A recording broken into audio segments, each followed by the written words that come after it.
Donc la dureté de la lame va vous donner la durée de coupe du couteau. La géométrie de lame va vous donner la qualité de coupe. Donc qualité de coupe, durée de coupe.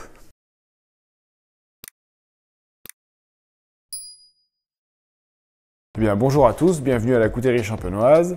Je suis Fabien Bourly, coutelier depuis une vingtaine d'années et aujourd'hui je vais vous parler de couteaux haut de gamme réalisés dans des aciers très durs.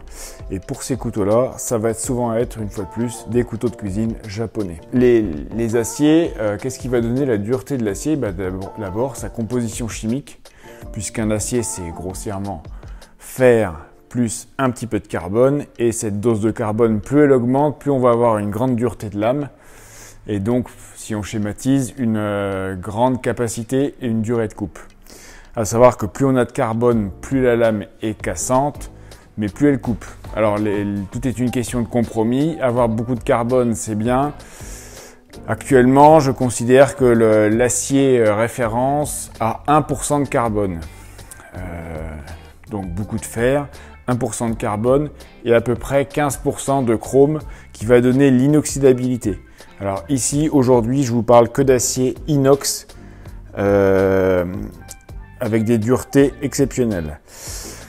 L'acier VG10 qui fait référence, sa composition chimique, c'est 1,05% de carbone, donc grossièrement 1%, 15,5% de chrome et des éléments d'addition qui sont infimes comme du cobalt ou du molybdène, du vanadium, des choses comme ça qui vont permettre une meilleure trempe. On ne rentre pas trop dans les détails techniques. Cet acier-là va donner une dureté de 60 HRC. HRC, c'est la dureté Rockwell.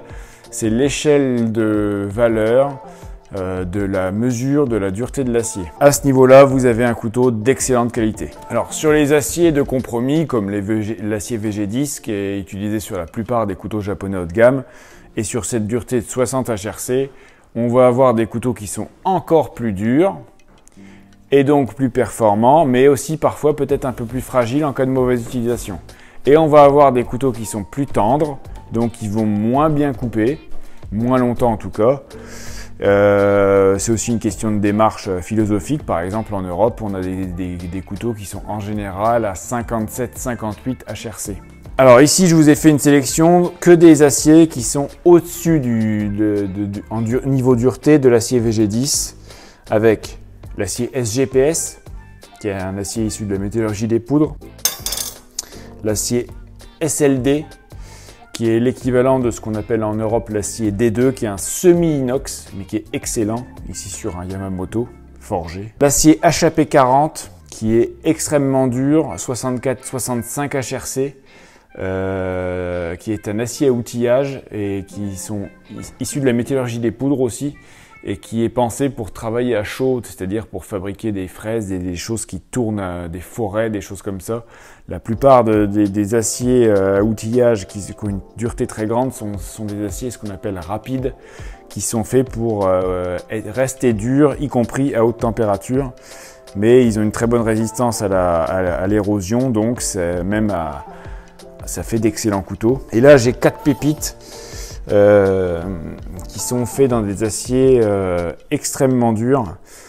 C'est pour moi l'acier le plus dur. Donc le ZDP 189 qui a quasiment la même composition chimique que le Kovri X. C'est simplement deux fabricants, deux sidérurgistes qui proposent un acier avec 3% de chrome, 3% de carbone, pardon, 20% de chrome. Et donc là on est sur des compositions où tout est fait pour avoir une coupe exceptionnelle, une durée de coupe exceptionnelle. Donc la dureté de la lame va vous donner la durée de coupe du couteau. La géométrie de lame va vous donner la qualité de coupe. Donc qualité de coupe, durée de coupe. Et ici, j'ai encore un acier en SGPS forgé par Yoshimikato. À savoir que les moyens techniques font que vous pouvez avoir des aciers très haut de gamme, comme ici le ZDP 189, en version damassée ou en version 3 couches. Alors, à qui sont destinés ces couteaux? Ce sont des couteaux très particuliers à utiliser puisqu'ils ne supporteront pas une erreur d'utilisation. Ce sont des couteaux qui doivent toujours être utilisés sur planche à découper, jamais en torsion, c'est-à-dire que grossièrement, c'est comme si vous avez une supercar, une voiture de 600 chevaux, on ne va pas dans les chemins avec, on va sur route, sur circuit, mais on ne fait pas de bêtises avec. Qu'est-ce qu'on risque? Simplement, vu que le tranchant est très très dur, vous risquez, si vous tapez des os ou des choses comme ça, de faire des petites esquilles sur le tranchant. S'il y a une esquille, ce qui peut arriver dans la vie d'un couteau ou une pointe cassée, aucun problème, ces couteaux se reprennent tout à fait normalement. Ils sont à peine plus durs à réaiguiser qu'un acier VG10 et toujours les mêmes méthodes pour aiguiser les couteaux. Sur les aciers durs comme sur les autres couteaux, je vous recommande un aiguiseur diamanté, des pierres aiguisées de grain fin ou si vous ne savez pas du tout, l'aiguiseur Orle qui permet de bien reprendre les tranchants. Alors après, avoir des outils comme ça, des outils en acier très très dur, c'est un plaisir à utiliser quand même. Il y a quand même des sensations de coupe qui sont extrêmement plaisantes à utiliser puisque ça ne se voit pas à l'œil nu, mais l'acier dans sa composition, si on le regarde au microscope, il y a des carbures, des microcarbures qui vont améliorer la coupe et la tenue de coupe. En fait, c'est ça qui fait que la dureté va donner la coupe. Et si on regarde au microscope, effectivement, il y a une toute petite micro scie qui donne cette qualité de coupe qui est du style vraiment rasoir. Alors là, je vous ai fait une sélection uniquement d'acier inox ou semi-inox. Par exemple, cet acier-là peut prendre une légère patine. Dès qu'on est sur des aciers très durs et qu'il y a beaucoup de carbone, on est quand même toujours un peu susceptible d'avoir des petites piques d'oxydation qui sont pas du tout, qui sont pas des défauts de l'acier. Hein. C'est un acier dur est plus sensible à l'oxydation et souvent c'est des petites piques. Donc essuyez bien vos couteaux, de temps en temps vous pouvez même les huiler et entretenez bien vos tranchants sur des pierres à aiguiser de grain fin régulièrement. Et après, en termes d'utilisation, c'est exactement comme les autres, ça demande le même niveau de précaution qu'un couteau moyen de gamme et simplement, effectivement, c'est des pièces qui sont très exclusives et qui permettent d'avoir un plaisir d'utilisation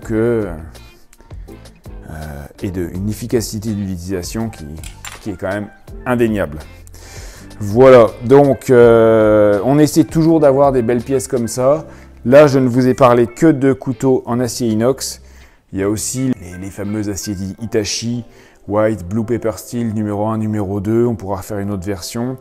Et donc, la conclusion de cette vidéo, c'est rappelez-vous bien que la dureté de l'acier va vous donner la pérennité du tranchant. Et c'est la géométrie de la lame qui va vous donner la sensation de coupe.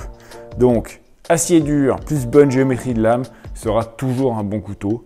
Et là, on est sur des lames artisanales où, malgré la dureté, vous voyez, j'arrive quand même à déformer avec l'ongle le tranchant. Donc forcément, ça ne pourra donner que des bons couteaux. J'ai laissé volontairement les prix qui sont sur les modèles d'exposition qui sont exposés dans la coutellerie. Vous voyez que sur des couteaux comme ça, on est quand même entre quasiment 400 € jusque 7, 8, 900 et les prix ne s'arrêtent pas de monter parce qu'on est sur des pièces qui demandent une grande maîtrise pour la fabrication et où la matière première coûte très très cher. Voilà, donc on est sur du luxe, de l'exception et du plaisir, mais on a une belle demande de produits haut de gamme là-dessus et c'est toujours un plaisir de vous proposer des beaux produits comme ça. On essaie toujours dans nos boutiques et sur notre site internet de vous proposer ce genre de pièces. N'hésitez pas si vous avez des demandes particulières à nous contacter, on peut peut-être trouver des couteaux vraiment très spécifiques. Il y a par exemple une marque comme Sukenari qui propose énormément de couteaux en acier très dur. C'est d'ailleurs son fonds de commerce et ne propose quasiment rien en VG10 et tout c'est au-dessus. Donc, si vous souhaitez essayer un couteau haut de gamme, sachez que vous ne pourrez pas en être déçu. Ça coupe très fort, très longtemps et c'est un vrai plaisir à utiliser. Sans que ce soit beaucoup plus dur à aiguiser. Voilà, j'espère vous convaincre d'investir dans des couteaux, pourquoi pas en acier très dur. Et il y a des grands choix de style, de forme. On saura répondre à votre demande. Et je vous remercie encore de nous suivre de plus en plus nombreux. Vous pouvez commenter si vous avez des expériences sur les aciers de 62, 63, 64 HRC. Dites-nous ce que vous en pensez. Ce sera un beau partage d'expérience. Merci à vous, au revoir.